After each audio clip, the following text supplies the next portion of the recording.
De la natación al polo acuático, a aguas abiertas, al quirófano y de vuelta a la vida. Ingeniero, atleta de alto rendimiento, jugador profesional de polo acuático, selección nacional y máster. Profesor de natación, promotor del mar abierto y aventurero sin límites. Hoy su historia inspira porque fue salvado por el filo.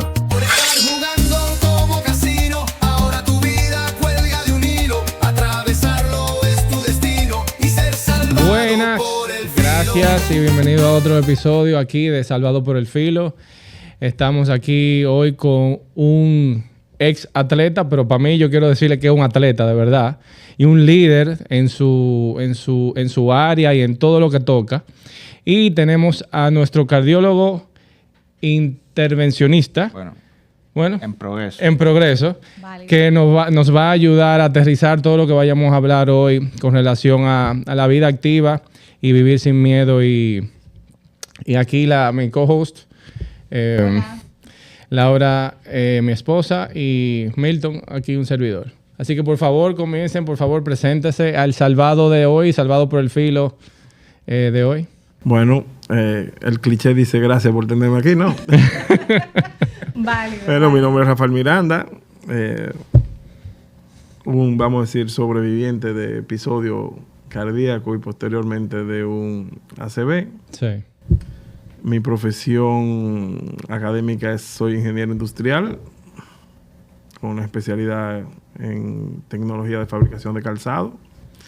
Pero de hace tiempo acá, pues, metido en deporte, en organización deportiva, y tenemos una academia de natación y a eso nos dedicamos. Perfecto. Y no cualquier academia. Y no cualquier academia. Es una de las academias. Vaya la cuña. Y el doctor Guzmán, por favor, si puede ser tan amable. Bien, bueno, gracias a ustedes por la invitación. Amén. Una vez cuando Milton se me acercó y me escribió, me dijo de que quería tener un médico presente, pero yo creo que este programa es más para ver la calidad o ver desde el punto de vista humano, porque muchas veces nosotros lo vemos desde el punto de vista médico y no estamos en la parte humana, aunque tenemos también que tener parte humana al momento de tratar pacientes. Correcto. Pero yo voy a aportar la parte de la ciencia, obviamente relacionado también a la parte humana, para entender un poquito mejor de lo que venimos a hablar hoy. Yo soy cardiólogo internista. Actualmente estoy en formación para hacer cardiología intervencionista. Excelente. O sea que también conozco bien del tema técnico y médico desde el punto de vista de enfermedad isquémica. Ok. Nada, no me considero atleta, pero soy muy deportivo también. No, usted es un atleta también. Tengo un máster en cardiología del deporte. Aparte de también en ecocardiografía, y fui alumno del señor Rafael. No fue preparado. No fue preparado, yo no sabía que él venía hoy. Esto fue algo totalmente fortuito que Dios está poniendo su mano aquí. No fue ensayado. Sí. Hoy tenemos un panel de lujo, la verdad. Yo sé que en esta hora vamos... Casi alumno. Y casi alumna. Casi alumna, voy para allá. Entonces, la verdad que es un panel de lujo. Vamos a escuchar esa historia desde el punto de vista humano, como dice nuestro doctor aquí presente, desde el punto de vista de cómo en ese momento atleta, ¿verdad? Enfrenta ciertos temas de salud, cómo los sobrepasa. Sí, claro. Y cómo podemos, desde el punto de vista médico, tener siempre presente ese espíritu de prevención, aún cuidándonos, aún siendo atletas, cómo podemos tener esa prevención, valga la redundancia, y cómo cuidarnos ante cualquier eventualidad. Excelente. Rafa, mira, y escúchame que te diga, Rafa, no, estamos ya hemos hablado antes y me siento... No me conoce nada. Rafa, ingeniero, atleta, promotor deportivo, promotor de país, porque la institución y la marca que tú representas en realidad es creando una marca país como referencia en lo que es el atletismo extremo, vamos a decir que es un nivel de exigencia más allá vamos a decir, olímpica, pero también extrema por las condiciones que...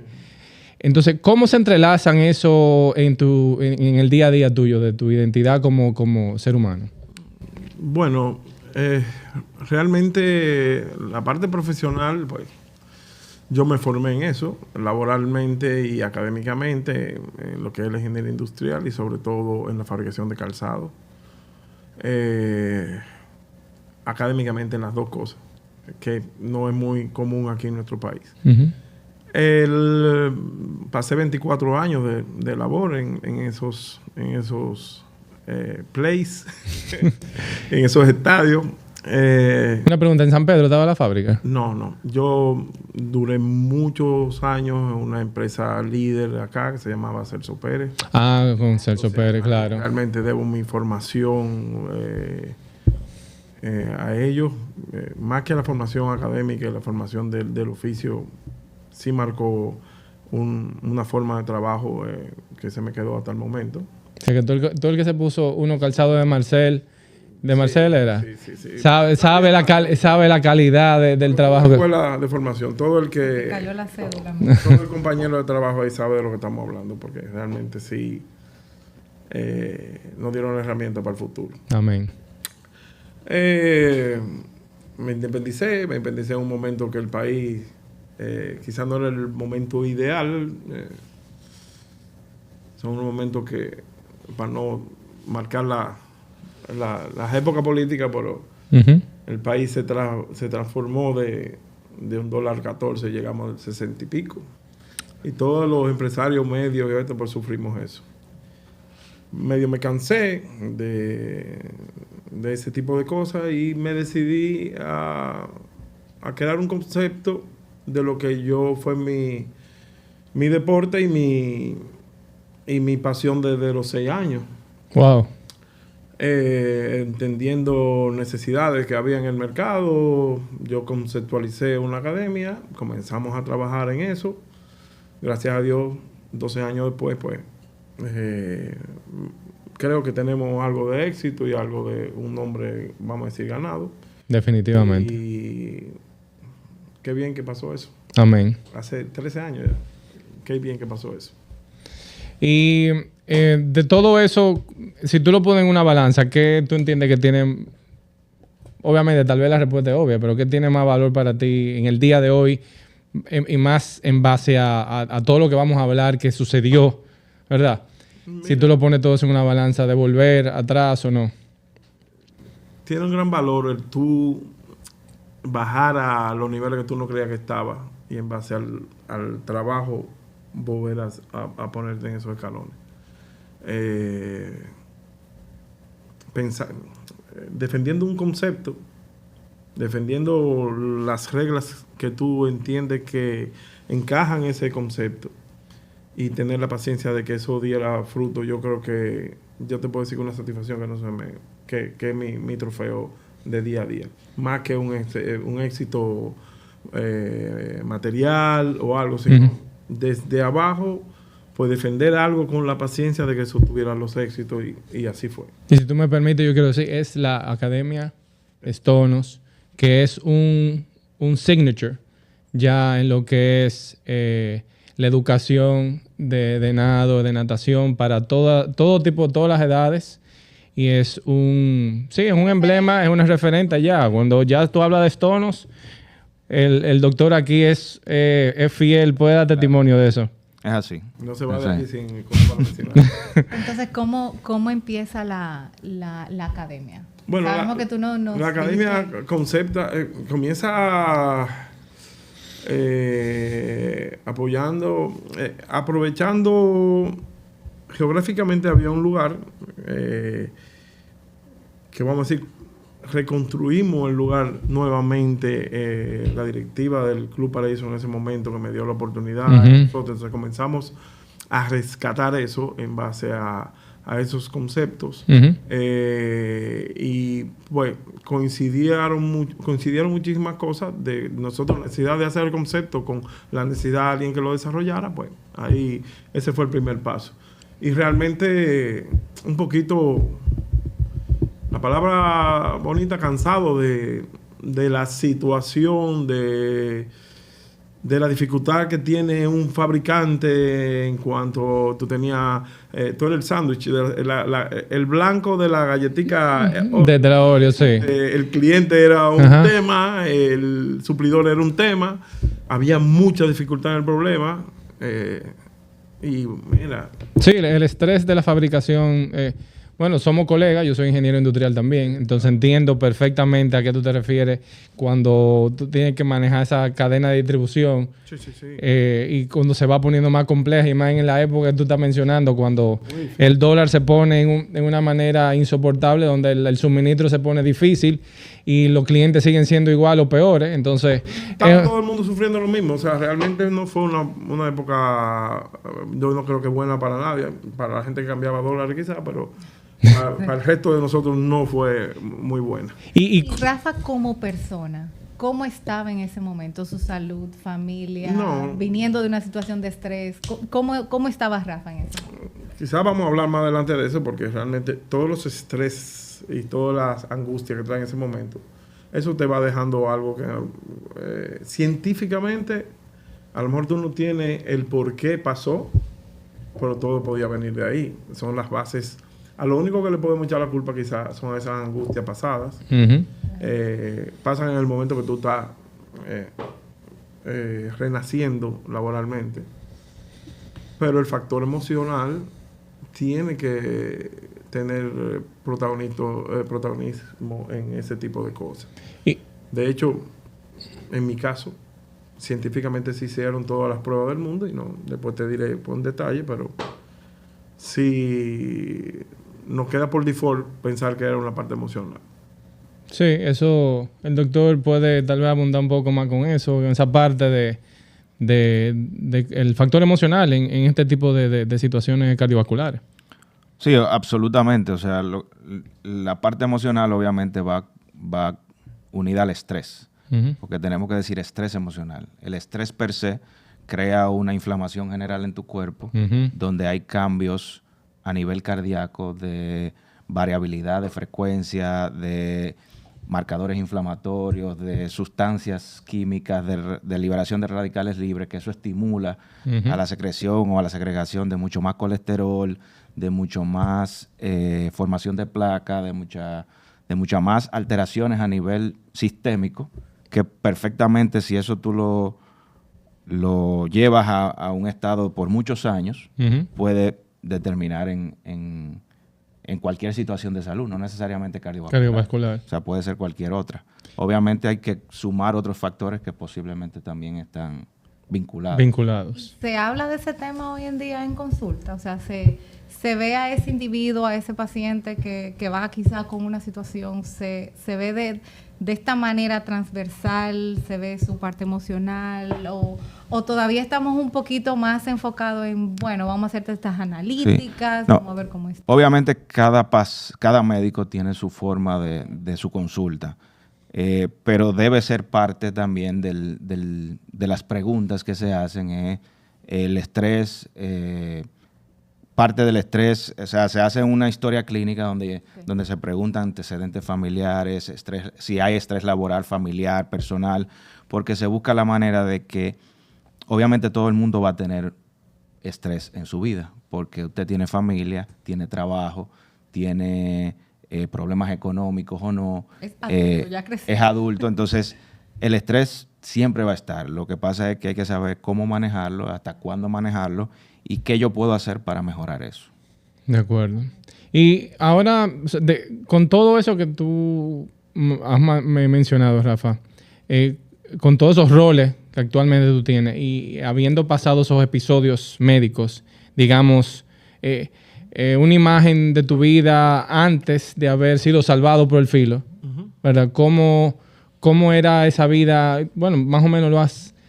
Mira, desde el punto de vista de salud, pues uno nunca dejó el deporte como tal. El atleta que viene de, vamos a decir, de un nivel de exigencia, lo que la gente le dice alto rendimiento, pues se acostumbra mucho a una ingesta calórica X, cuando tú ya no, por tu edad, no, y por tus otras funciones ya como adulto, como estamos hablando, familia, trabajo, pues ya tú no entrenas 6 y 7 horas diarias, sino Claro. que menos, pero sigues comiendo de la misma manera que comías antes. Además, tu metabolismo de adulto es diferente. Sobre todo atletas que vienen de la natación, de mi caso, polo acuático, mucho más tiempo que natación. Natación en edades muy, muy pequeñas. Yo me pasé a polo acuático con 12 años para 13, hasta adulto, hasta jugué máster también. Sí. Pues la demanda calórica y el gasto calórico es Muy alto. El polo acuático como tal quizás es uno de los deportes que más demanda. Calórica tiene. El nivel de dificultad es muy alto también.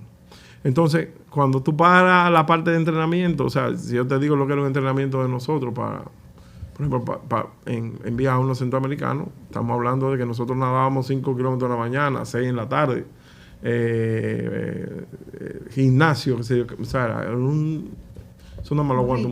Primero un muchacho. Un muchacho. Y segundo, enfocado en esa época. Los nadadores igual, los nadadores nadaban más metros que nosotros. Pero nosotros veníamos a jugar un sábado, pero nos pasábamos la semana entera entrenando para poder ir a jugar un juego, etc. Para poder tener la estamina y la resistencia. Era el nivel para tú poder tratar de jugar al nivel que tienen los otros. Entonces, llega un momento que ya tú dejas de hacer esa cantidad de ejercicio y sigues comiendo de la misma manera. Entonces, tu físico cambia drásticamente, generalmente más que otras personas que no estaban acostumbrados a eso. Te lo Claro. digo por todos mis compañeros, ¿no? Pero tú te mantienes haciendo ejercicio. No a esos niveles, pero sí te mantienes haciendo ejercicio. Como parte de tu rutina. Sí, porque ya es parte de tu ADN. Exacto. Nunca la condición física de ese momento, pero porque eso está adjunto a ti, el deporte, tú sigues así. Esa era mi vida normal. Subía mucho de peso, bajaba en un momento, volvía, subía, bajaba. Cuando mi episodio pasó, yo estaba en una buena forma. De hecho, los trailers de esa película venían siempre en momentos de ejercicio. Y ahora, ya que tú lo mencionas, ¿cuáles fueron esos primeros indicios? Así tú siendo un atleta toda la vida, ¿cuáles fueron los síntomas que te dieron, que te dijeron, ya hay algo raro aquí? Yo combinaba mucho nadar, seguía nadando porque era lo que tenía en la mano y combinaba mucho con la bicicleta. Mi primer episodio fue un dolor agudo en el esternón que se me irradiaba aquí. Abajo de la encía. Aquí, en la encía inferior. No sé, el doctor que explique la mandíbula. De la mandíbula. Y bien agudo en el esternón. Primera ¿Varias vez. veces? Como un pullón o como una presión. Pues había un tema de natación. Yo no tenía la academia en ese momento, sino que hacía ejercicio. Uh-huh. Estaba empezando la academia. Ya yo la tenía. Estaba empezando. Entonces, había una actividad que era un maratón a beneficio de una iglesia que se hace en el Body Shop con el Monseñor Masalle, que era un maratón. Entonces, esto no para. Hacía eso. Entonces, en una de esas sesiones que eran largas nadando, volví a sentir el tema. Y ¿Era competencia? No era una competencia, era un nado. Pero era un nado largo. O sea, me acuerdo esa vez, eran 3 sesiones. Yo nadé como 11 kilómetros en 3 sesiones. No, lo hizo como que nada. No. Un nadado 3 kilómetros en una hora no es nada. O sea, no. Es que es real. Tú lo puedes ver. A una gente que no lo ha hecho, lo ve mucho. El que está acostumbrado a nadar 3 kilómetros, 3.000 metros en una hora es una práctica normal ya de adulto. De muchacho era mucho más. Pero te digo, pero sí demandaba ya con edad, 40 y algo de años. Y después me volvió a pasar con la bicicleta ya mucho más agudo, mucho más molestoso. Yo vengo de familia de médicos, o sea, mi abuelo, mi papá, mi mamá eran médicos y uno se acostumbró a no ir al médico. Ya. Claro. Incluso el que es hijo de médico sabe que sufre el que nada es nada, como hablábamos. Sí. O sea, tú tienes un pelado, el sangrerío, no, eso no es nada, venga. Y tú, eso se te queda así. Yo no me acostumbré a ir a médico nunca en la vida. Nunca. No, lo tenía en la casa. En mi casa. No era mi costumbre de hacer nada preventivo tampoco. Pero en esa ocasión sí decidí hacerme por las pruebas que tenía que hacerse. O sea, algo te dijo que realmente... Sí, algo porque no que andaba bien. realmente que fue de bastante agudo, por lo menos el último. ¿Y lo conversaste con alguien o Mi o te esposa quedaste? todo el tiempo, o sea, tu esposa siempre te va a decir, tiene que ir al médico, Ya, y tú sí. no le Ah. vas a obedecer. Y tú nunca vas a obedecer, ¿entiendes? Eso, o lo dejas para último. Los umbrales de una persona que viene del deporte también son diferentes. Te digo qué me pasó. Pues yo comencé, a mí me hicieron todo lo que se puede hacer, desde score de calcio, 0, angiotá con medio de contraste, el sistema de un niño, la prueba de esfuerzo mía, que eso es algo que los médicos deberían tener pendiente. Cuando tú vienes del deporte, el cliché de un protocolo de prueba de esfuerzo no puede ser de una persona normal, que está basado en edad, en tu actividad, si eres sedentario o no. Yo pasé una prueba de esfuerzo en un 120%. Ya esa. El 100% es esto y tú pasas en 120. Párate ya. O sea, no es lo mismo. No creo que sea comparable. activo. Un perfil diferente. Tú tienes que ver de dónde tú vienes para que eso te diga algo. El tema es que a mí me hicieron todo y no dio nada. Por ejemplo, el score de calcio, que es un indicativo Bastante. tanto antes de que me pasara y después que me pasó y también. Por eso te digo que tuvimos que llegar al momento que debió ser algo emocional, que ya había lesiones, vamos a decir, por todas las angustias y tormentas de esa época. ¿Y tú nunca fuiste hipertenso? Nunca, nada, nada, ni colesterol, ni nada, ni azúcar, ni nada. O sea, Rafa, que Doctor. salimos del médico O sea, sin ninguna placa por ningún ningún lado. indicio. Y la angiotomografía coronaria Cero, no dio, nada, limpio. aparte del score, o sea, no habló de lesión, nada. Nada, incluso a mí me hicieron una prueba que se hace, que no recuerdo el nombre, de la elasticidad que tú tienes en las arterias y venas. Es como una arteriografía, ¿no? O algo así. No sé que- cómo No. se llama. Me hizo una prueba un médico que incluso es muy amigo mío. Dijo, tú tienes la arteria y la vena de una persona de 18 años. Ningún indicio. El tema es que, pues bueno, me pasó. 5 de la mañana, me iba a levantar a montar bicicleta ese día y yo me levanté con la molestia, pero muy dura. En el pecho. Perdón, antes de eso, al hacerse todo me hicieron una endoscopía. Tú tienes una gastritis. Ah, ok. Ese Se puede fue, irradiarte entonces aquí. ya entendimos que todas estas molestias eran de una gastritis. Y yo me apoyé que era una gastritis. 5 de la mañana me levanto con la intención de ir a montar bicicleta, pero me siento tan mal que decido no hacerlo. Trato de acostarme de nuevo y el dolor viene muy marcado y me paro. Entonces, de un momento a otro comienzo con una sudoración que yo no le he tenido en mi vida en ninguna actividad física, pero una llave que si yo estuviera abajo de una ducha es lo mismo. Me baño, mi esposa estaba durmiendo, entonces no quería despertarme, voy a la sala, busco un hielo de que por la gastritis me paro. Sí, de la sudoración, estoy diciéndote, este es un espacio desde que yo fui a la clínica hasta que comienza el tema, como hora y media, casi 2 horas. O sea, yo comenzó a las 5 y yo llegué a la clínica antes de las 7. Vuelvo y me baño. Por la sudoración, vuelvo y busco hielo. Comienza un calambre muy marcado y el dolor, un dolor muy intenso, porque siempre hay gente que dice que los infartos no duelen. El dolor más grande que yo sentí en mi vida. Digo, mentira. Eso duele. A mí, si me Absolutamente. un hacha ahí en el medio, eso... O sea, esa sería la descripción del tipo la de dolor. descripción. Como que, Yo no atendía nada que no sea que yo tenía ese dolor. También tengo un umbral como... Es que eso te lo da del mismo deporte. Tú estás siempre soportando algo. Claro. Entonces ya no puedo tomar. Yo llamo a mi esposa. Mi esposa viene. Por todo creemos que es una gastritis. Mi esposa me dice que es una gastritis. No la aguanto. Llama a Benjamín Payano, que es un amigo, que es médico.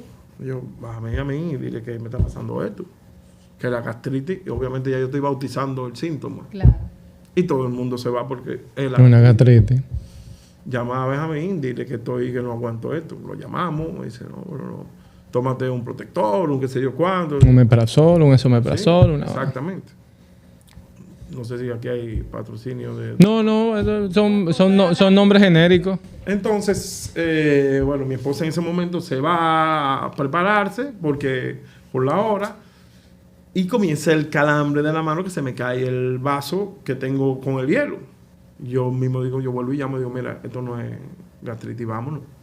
Vuelvo y me baño y ella también y nos preparamos y salimos a Corazones Unidos. Ahí ya sudado otra vez, tengo una náusea, me da náusea, intento de vomitar. De vomitar. Por el mismo, no sé, falta de oxígeno, ¿qué pasa?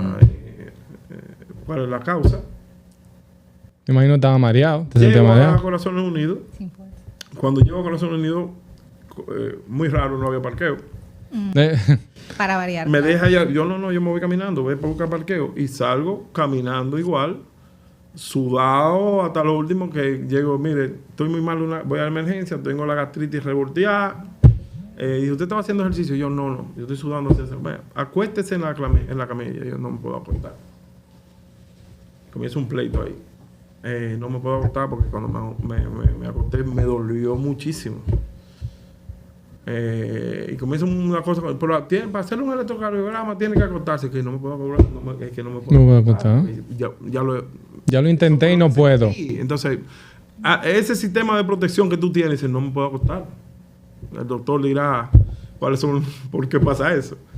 El tema es que casualmente el internista es un relacionado, es primo de mis hijos.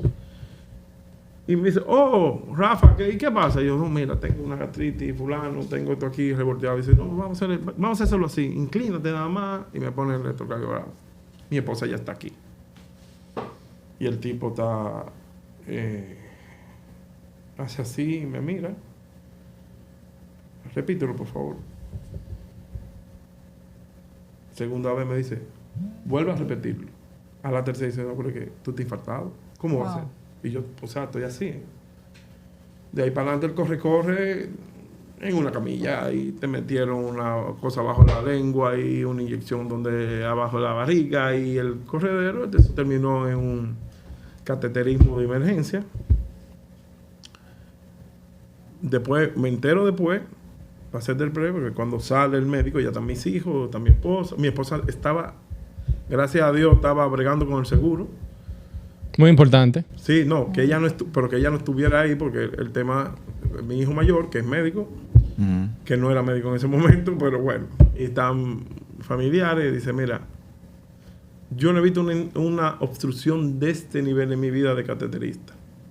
Wow. Vamos a hacer lo que se pueda. Me entero mucho después de todo eso, nada de eso yo lo supo. El tema es que me intervienen, el coágulo, según dicen, eran 20 cc de coágulo.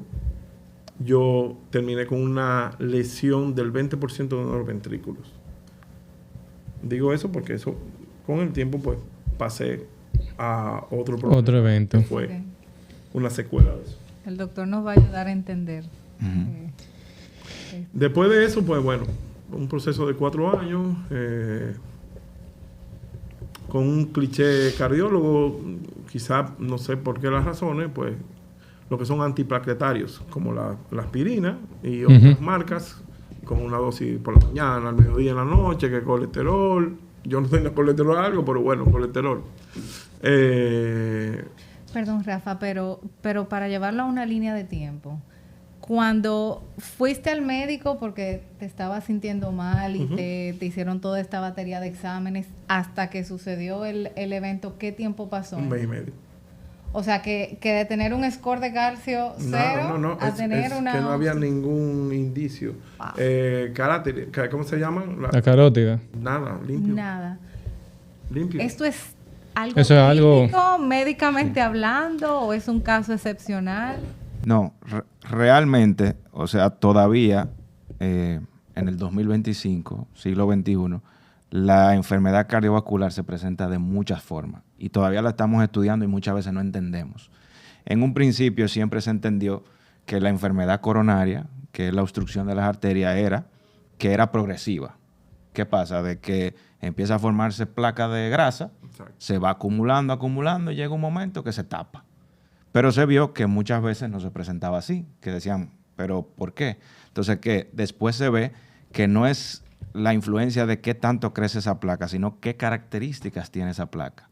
Porque hay muchas placas que tienen características de alto riesgo, como se le dice, que son placas blandas, vulnerables, que tienen algo que se llama una capa lipídica o una membrana lipídica, que hay que ver qué grosor tiene esa membrana lipídica, qué cantidad de grasa tiene dentro. Entonces, muchas veces, aunque tú tengas un score de calcio en 0, porque el score de calcio solo mide el calcio en tu coronaria, claro. No es indicativo de si tienes enfermedad o no. Obviamente que si hay mucho score, si hay un alto score de calcio, hay que tratarte como que ya tú has tenido eventos coronarios sin tenerlo, porque la probabilidad de que tus arterias estén enfermas es muy alta.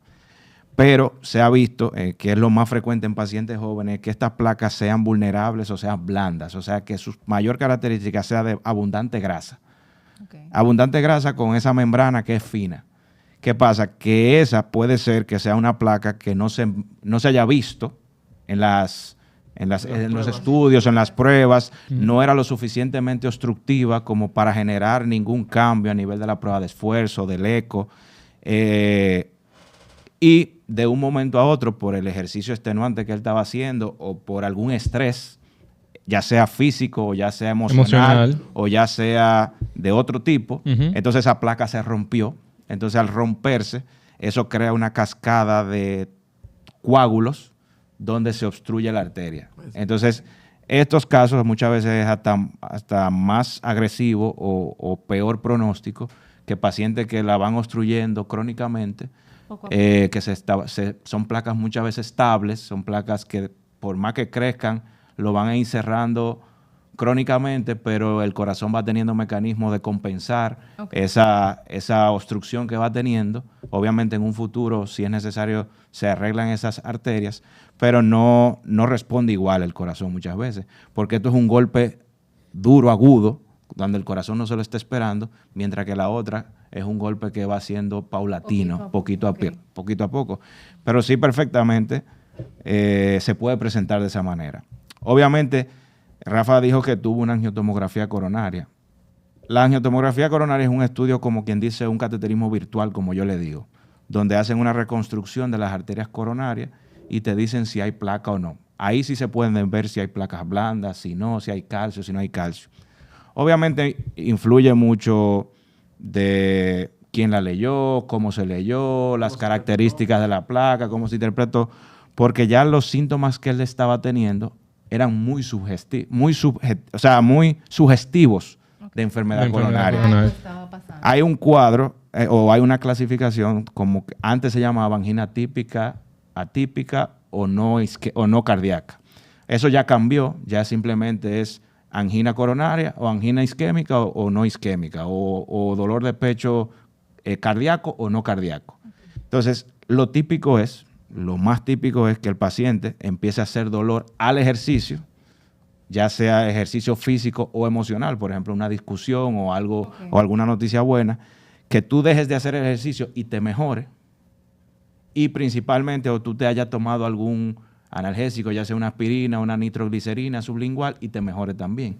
Sí, y que el dolor sea centroesternal opresivo, como que tú sientes una presión en el pecho. Si cumple esas características, es muy, muy subjetivo de que el problema es que tú estás haciendo angina típica. O sea, es prácticamente un cuadro de que yo te puedo asumir de que, mira, yo te tengo que investigar a fondo porque es muy probable que haya obstrucción en tus arterias coronarias. Los caminos conducen al parque. ¿Qué pasa? Él dice que hacía mucho ejercicio y llegaba a un punto donde era que le daba el dolor. Sí, así es. Muchas veces en los atletas de alto rendimiento principalmente, que se considera alto rendimiento, normalmente cuando tú cumples más de 10 a 12 horas a la semana, pero muy alto rendimiento cuando tú cumples de hasta 15 a 20 horas a la semana, de ejercicio obviamente intenso. La natación en cardiología, por lo menos lo que significa un ejercicio demandante para el corazón, lo podemos dividir en dos categorías, unos que son de resistencia y unos que son de fuerza. El corazón hace cambios adaptativos, ya sea a un tipo de deporte o a otro. Hay ejercicios, como son la natación, el ciclismo, dentro de eso podemos poner polo acuático, que le provoca de ambas cosas, tanto de fuerza de manera severa como de resistencia de manera severa. Entonces, el corazón hace adaptaciones morfológicas y fisiológicas donde él se acostumbra a una cantidad de ejercicio. ¿Qué pasa? Asimismo, probablemente se comportó el dolor o el angor o el flujo coronario. Sí, sí. Tenía que ser un ejercicio muy extenuante para que haya una obstrucción significativa que le diera el dolor, porque como su corazón se había adaptado a una gran cantidad de ejercicio, tenía que ser un ejercicio mucho más allá de que ese flujo se disminuyera, porque lo que hace el dolor o lo que provoca el dolor es la disminución del flujo. Y como muy bien dijo Rafa, es cierto lo de la prueba de esfuerzo. Aquí hay un protocolo, no aquí, está estandarizado mundialmente, un protocolo específico para detección de isquemia. El problema de ese protocolo que sirve solamente para detección de isquemia. Y como por lo que se indica en el 100%, en el 98% las pruebas de esfuerzo, es el protocolo que se hace y es el que se conoce y nadie hace más nada. Okay. Pero en los atletas no. En los atletas ese protocolo no funciona porque en los atletas ese protocolo lo que le provoca al atleta es una alta demanda de ejercicio muy rápida cuando el atleta no está condicionado de esa forma, sino que tú tienes que condicionarlo al tipo de ejercicio que hace, llevarlo de manera progresiva, porque él tiene que entrar en calor y hay protocolos específicos para atletas que se deben usar en estos casos cuando tú quieres buscar enfermedades, arritmia, isquemia en atletas específicamente. Y en los últimos años hemos visto varias noticias justamente de atletas que han sufrido un infarto y se ha creado como una ola de mitos sobre el que quizá estresar demasiado el cuerpo haciendo algún tipo de ejercicio, siendo atleta, puede provocar el infarto, pero con esta explicación entendemos que no, o sea, que quizá que no o sea, la muerte súbita siempre ha existido, que es lo que hacen estos atletas. Hay que dividirlo por edades mayormente, cuál es la probabilidad o la principal causa de muerte súbita según la edad.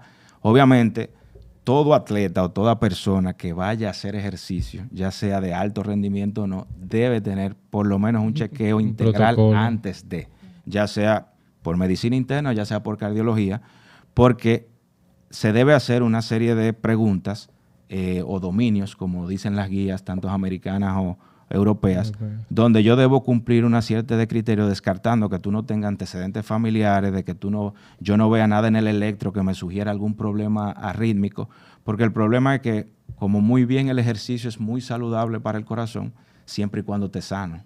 Pero si no es un corazón que está sano, que tú crees que está sano, pero no lo está porque tiene problemas genéticos o tiene problemas arrítmicos de nacimiento o adquirido por otra razón, si tú lo sometes a ejercicio, en ejercicio es donde vienen los problemas, es donde vienen las arritmias, donde vienen los infartos y muchas veces pueden presentarlo.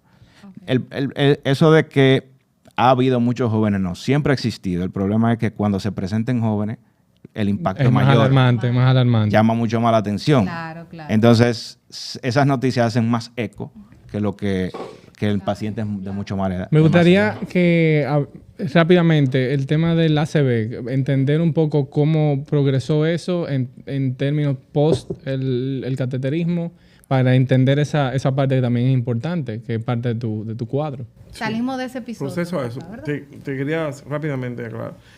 El atleta se acostumbra al no estar cansado y a tú trabajar bajo esa exigencia siempre. Entonces, es más difícil tú identificar cualquier tipo de cosa. Porque tú entiendes todo que es una demanda de la misma actividad que tú estás haciendo. Y depende del nivel del atleta. Siempre va a estar sometido al límite de ese cansancio. Entonces, el individuo puede tener una deficiencia y porque sea atleta, viene y se le representa ahí. No es que eso es más común porque sea atleta. Entonces, pasa el tema, yo paso a un protocolo de medicamentos, de antiplaquetarios, como lo es la aspirina, que es lo que todo el mundo conoce, y otras marcas ya más específicas de antiplaquetarios. Y duré 4 años y algo en eso. Y en un momento a otro, pues yo recibí un episodio de un ACV. Igual con los mismos temas totalmente consciente, como que me apagaron, me sonó un switch. Gracias a Dios, ya, yo estaba con mi hijo en ese momento, que sí, ya era médico en ese momento. Quizás no lo estuviera hablando si no hubiera pasado así. Y para ponerlo corto, porque si no tendríamos que durar 2 programas. Digo, podemos hacer otra versión. Terco al fin, igual con el baño. Yo soy de la gente que entiende que el baño mejora a la gente. Sí, Laura también. Me encanta escuchar eso. No No soy la única. O sea, yo estaba en el supermercado, porque yo me iba a bucear, a pescar al otro día con él mismo. Y estábamos preparando los sándwiches en el supermercado. Cuando me pasa, él comienza a hablarme de que qué me pasa. Él me habla y yo no lo... Las palabras eran como si se evaporaban en el aire. No lo entendía. Estaba totalmente Me hizo decir out. que yo sé que tú eres mi hijo, pero yo no puedo decir tu nombre. Yo sé que estoy aquí, donde estoy, todas las cosas. O sea, yo estaba consciente, sabía su nombre en mi cabeza, pero yo no lo podía decir. Wow. Yo sabía las palabras en mi cabeza, pero no las podía decir. De hecho, vi una persona conocida y la veo aquí, sé que es ella. Yo entendía que era como un tema de azúcar o algo, una decompensión. Hasta cogí una suba ahí. Y yo le veía los ademanes de mi hijo porque él está entendiendo que yo tengo un ACV. El tema es que vamos a mi casa para que mi esposa no pudiera recoger ahí. Y llegamos y yo sin decirle nada voy a bañarme. A bañarte, Allá claro. abren y veo el gesto, pero yo no estoy entendiendo nada. Está conmigo. Yo, pero esténse tranquilo. O sea, el tema es que me llevan corriendo. El neurólogo es alguien relacionado a nosotros porque por familiares y cosas. De que llego, viene buenísimo neurólogo, el doctor Roa. Y nos conocemos y me dice, me habla. Y yo digo, yo sé que tú eres, pero yo no veo tu nombre en la bata, pero no puedo decir tu nombre. El doctor yo nunca lo había visto subiendo las revoluciones. Yo sé que no oía yo nada, pero ahí mismo se armó el mismo reportero, pero un anticoagulante aquí. Llega casualmente la cardióloga que estaba de servicio en ese momento, era mi cardióloga del momento, o sea que ella me conocía. Y empezó el proceso de tomografía cada qué sé yo qué tiempo, me meten en cuidado intensivo y venía una tomografía, pero yo no reconocía a nadie. Como a la 4ª tomografía, a las 4 de la mañana, me llevan, me hacen la tomografía y yo salgo, está la doctora ahí esperando y yo le digo, Giselle, y esa mujer brincó para arriba porque ya comencé a reconectar. A mí se me lesionó una parte del cerebro que es que decodifica el lenguaje. Por eso a veces mis palabras se cortan. A mí me cuesta, vamos a decir, el doble de esfuerzo para poder hablar. El que está ahí dice, no, pero tú estás bien. No, o sea, no es imperceptible cualquier cosa. Bueno, y te hago la historia porque aquí viene el puente al tema del infarto.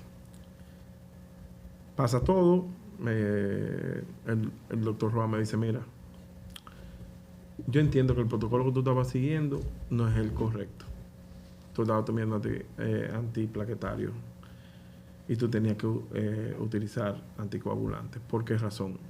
Tú tienes una lesión en el ventrículo que tienes un 20% de inmovilidad y el movimiento del músculo, esa parte de aquí abajo no se mueve. Ahí tú puedes crear un coágulo como pasó. Inmediatamente subió a donde tenía que subir. Medio no me sentí conforme y me fui fuera.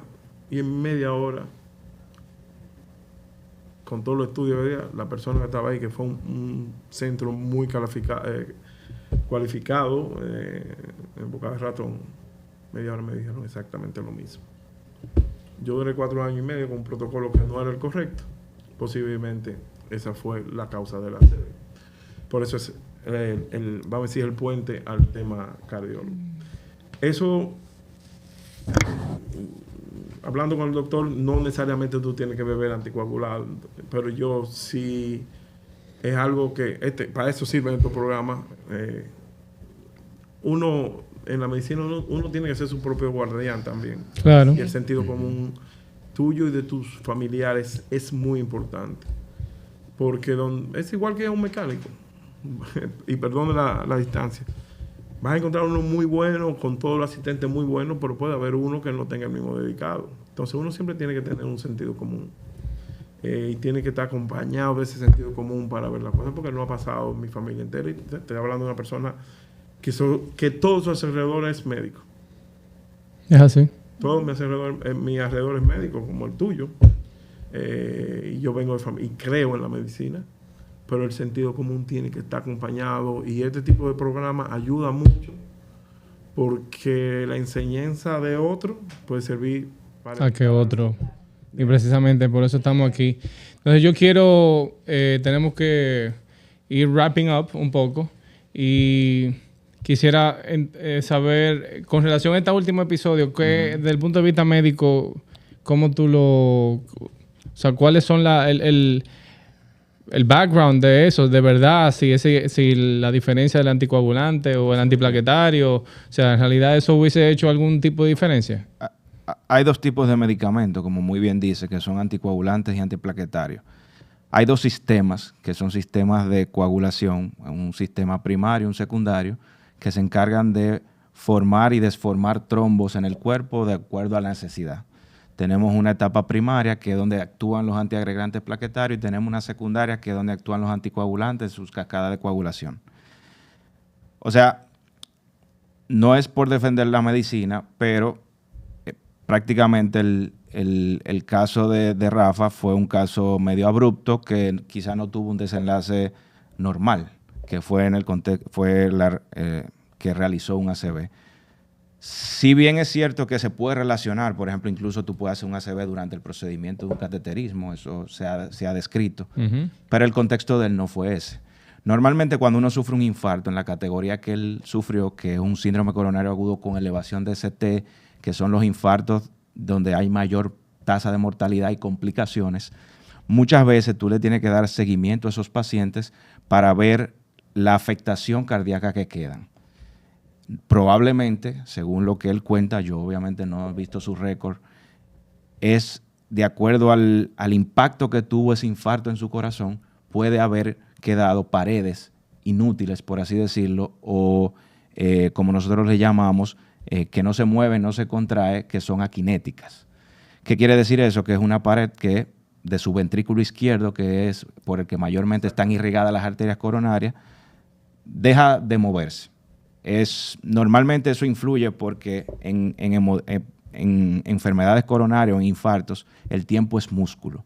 Nosotros, si no logramos reperfundir esa arteria, donde le estoy irrigando sangre al corazón en el menor tiempo posible, va a quedar afectación. Obviamente eso hay que darle seguimiento a los pacientes, a ver qué tanto quedan. En el momento agudo muchas veces hay aturdimiento cardíaco, el corazón todavía está muy inestable por el infarto que tuvo, por el golpe que recibió, y hay que esperar alrededor de 40 días, 2 meses, para ver qué afectación real quedó. Probablemente lo que hizo fue, al quedar esa zona aquinética o sin movilidad, eso a largo plazo puede formar lo que se llama ectasia vascular o ectasia de fluido, de sanguínea, que tiene riesgo de formar trombos. Probablemente si no se le dio seguimiento a esa parte, no necesariamente porque tenga solamente la pared sin moverse es indicación de anticoagulación. Hay mucha controversia, muchos médicos están a favor de anticoagular, muchos médicos no.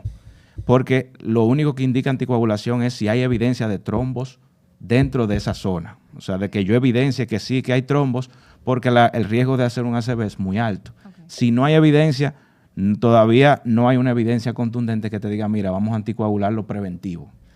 Entonces, yo creo que ahí está la confusión de que si realmente él estuvo bien manejado o no. Siempre que hay un infarto donde se te pone un stent, que probablemente a él se le puso un stent en el contexto del infarto agudo del miocardio, el stent, si muy bien te resuelve un problema, te añade otro. porque él te resuelve el problema del infarto. Pero es un material extraño para tu cuerpo donde genera una cicatriz en la arteria. El cuerpo lo que va a querer hacer es rechazarlo. Entonces, en esos casos, por eso se usa la antiagregación plaquetaria, que es la aspirina y los otros medicamentos como son el ticagrelor, el clopidogrel o el prasugrel, que son otros antiagregantes mucho más potentes que la aspirina, que se usan combinados por un tiempo determinado. Brilinta es la marca de ticagrelor, que es valga la cuña. Tranquilo. Que son medicamentos que se usan por un plazo determinado, porque tú tienes que darle chance al cuerpo de que epitelice o cicatrice ese stent, para que eso se vuelva parte de ti. Entonces, probablemente a él se le dio su tratamiento como tal, con su doble antiagregación, que fue Brilinta y aspirina. Lo que quizás se perdió un poquito fue en el seguimiento de ecocardiografía para ver cómo estaban esas paredes, cómo se movían, si habían o no coágulos. Entonces, si eso sí se ve en algún momento determinado, entonces yo puedo tomar la decisión de dar triple terapia. Triple terapia es agregar el anticoagulante para evitar formación de trombos. ¿Y pueden coincidir los dos, el antiplaquetario? Se pueden mezclar los tres. Los tres se pueden mezclar. El antiplaquetario yo entendí desde el principio por el tema del stent. Sí. El cuerpo extraño, una malla que después se vuelve parte Exacto. del mismo tejido. Pero el anticoagulante no es parte del tratamiento en caso de poner stent. No. A menos que tú tengas Sí, otras condiciones donde amerites tener anticoagulación, ya sea por fibrilación auricular o por otra condición, entonces sí.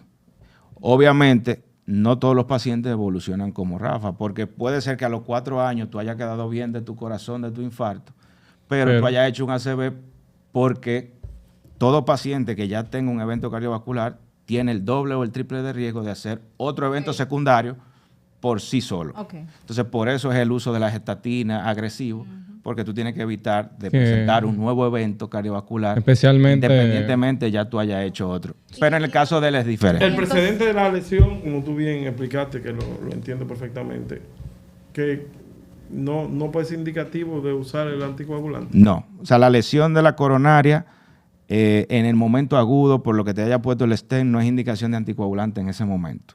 Si al seguimiento yo veo que tu ventrículo no se mueve, hay mucha controversia en si yo uso o no el anticoagulante para evitar la formación de trombos.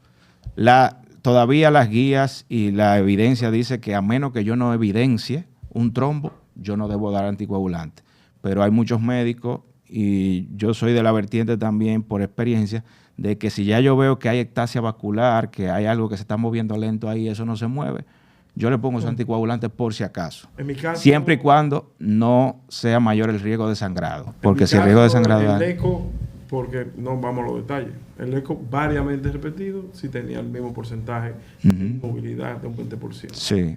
La parte de abajo, como bien. Sí, pero como te digo, no hay una evidencia contundente que te diga que por yo tener eso solo debo anticoagular. La evidencia fue después que me dio. Exactamente. O sea, lamentablemente te dio, pero todavía, lo que te digo, muchas veces uno se basa en evidencia. Entonces, hay médicos que sí, que probablemente te hubieran puesto el anticoagulante, pero va a haber médicos que se llevan de la data y te dicen que no. Un error medio caro. Sí, no, bastante caro. Ante un paciente que haya sido infartado, ¿cuál sería el protocolo ideal de seguimiento? O sea, que quizá pueda servir para quien nos esté viendo, nos esté escuchando. Bueno, conversar. Todo paciente que tenga síntomas, lo primero es el hombre principalmente. El hombre es muy terco al momento de acudir a la emergencia. Muchas veces nos llegan ya con 12, 15 horas de evolución, 24 horas, porque no le hacen caso a los síntomas. Mientras más horas yo lo dejo evolucionar, peor pronóstico tengo, porque mayor complicaciones a nivel del músculo voy a tener. Inmediatamente ya se te presentó el infarto, obviamente probablemente se te trate, ya sea con stent o ya sea que tú seas derivado a cirugía porque la enfermedad sea muy severa. Y obviamente tú debes tener un seguimiento estricto con tu cardiólogo que te dirá cada cuánto visitar. Obviamente a estos pacientes también se les recomienda rehabilitación cardíaca porque tienen que volver otra vez como integrarse a lo que es su vida cotidiana, al ejercicio, que le va a ser muy favorable. Y va a tener sus esquemas de tratamiento de acuerdo a comorbilidades, de acuerdo a resultados del infarto, a muchas otras cosas. Y para darle un mensaje ya como cerrando el círculo, a la comunidad de salvados, tú como Rafa, ¿qué mensaje tú quisieras decirle a la comunidad de salvados? Yo te puedo decir que el PRE dale caso a los síntomas. No te hagas loco. No te hagas loco, no priven Superman. Es algo que a lo mejor uno predica lo que no practica. Sí, uno no... Pero sí, en realidad, o sea, los trailers de la película están siempre. La película va a ser mala, tú la ves de los trailers. Ese es el tema, que la gente no quiere ver la película mala. Es un consejo que uno no siguió. Siempre le vamos a echar a la culpa. No coja pique o come mejor. A veces sí tienen que ver. Todo eso tiene que ver. Yo decía que yo no tenía ningún vicio, pues yo ni fumé, ni bebí, ni hice nada de eso, pero me di cuenta que quizá mi vicio era el dulce en un momento. Cuando me pararon todo, pues uno se da cuenta de que esa dependencia. Pero no necesariamente, sí hay que cuidarse, son las cosas, pero hay que hacerle caso a los síntomas de las cosas. El mejor consejo que me dieron post, quizás no me sirvió porque, bueno, hubiera tenido otro camino diferente, pero te dijeron, hágale caso al medicamento. Hágale caso al medicamento. No se automedique ni deje de medicarse. No deje de tomarlo si te dijeron que eran 2, no tome 1. Eso es algo común, te lo dicen todos, pues eso es el mejor mensaje. ¿Y tú, doctor Samuel, qué mensaje le das? Yo, mensaje como siempre le doy a todos mis pacientes, yo creo que la mejor medicina es la prevención, como siempre se dice mucho de cliché. Yo creo también de que debemos hacerle muchas veces caso a los médicos, independientemente de, porque ahora mismo hay mucho, como está en las redes, todo del mundo wellness, que te quieren vender, una cosa de que para que tú seas sanos, tiene que ser lo que ellos digan, tiene que ser que tú comas así, que tú hagas ejercicio así, que todo se cura de manera natural, que todo se mejora con suplementos naturales. El problema es que sí, eso puede ser muy beneficioso, pero no todos los pacientes son iguales. No todos los pacientes tienen las mismas comorbilidades, no todos los pacientes tienen la misma genética. Entonces, no es malo que tú uses medicamentos si tú lo necesitas. Si lo necesitas. Porque tu médico te lo va a indicar por alguna razón. Y no te lo estamos indicando porque somos pro farma, porque la farmacéutica está arriba de nosotros y no patrocina. No. O sea, si yo te lo indico como médico es porque realmente tú lo necesitas. Y si eso te puede ayudar, porque quizá la comida y el ejercicio todavía no está cumpliendo el objetivo definitivo, o sea, usa el medicamento. O sea, llévate de lo que uno dice porque uno se basa en evidencia, en evidencia abundante donde todo el mundo tiene libre acceso y tiene que saber también identificar qué tipo de evidencia es. Porque muchas veces cualquier cosa puede aparecer ahí en internet. Pero, en conclusión, realmente llevarse de su médico y hacer medicina preventiva. Excelente. Yo quisiera darle las gracias a Rafa por su contribución, sabiendo el sacrificio que está haciendo por estar aquí, de salir en cámara y salirse de su zona de confort para ayudar a más personas que salvar vidas. Y al doctor Samuel Guzmán, muchísimas gracias por tu contribución. Excelente el conocimiento, la parte técnica, clínica, médica. Es parte de lo que muchas personas a veces en el día a día no tienen y eso es lo que queremos de este programa, que puedan tener la dicha que tal vez Rafa y yo tuvimos de vivir en un ambiente de médico, tú también, que mucha gente no lo tiene y no ve los síntomas. Y no ve los síntomas y eso es lo que queremos cambiar con este programa. Así que muchísimas gracias en este episodio de Salvado por el Filo. Recuérdate que si eres un salvado, contáctanos. O si sabes algún salvado que quiera, así como Rafa, venir a poner su historia y contribuir a que otras personas se salven, bienvenido. Nos escriben por WhatsApp, por WhatsApp, Instagram, YouTube, Spotify. Así que muchísimas gracias y amén. Nos vemos en otro episodio de Salvado por el Filo. Gracias.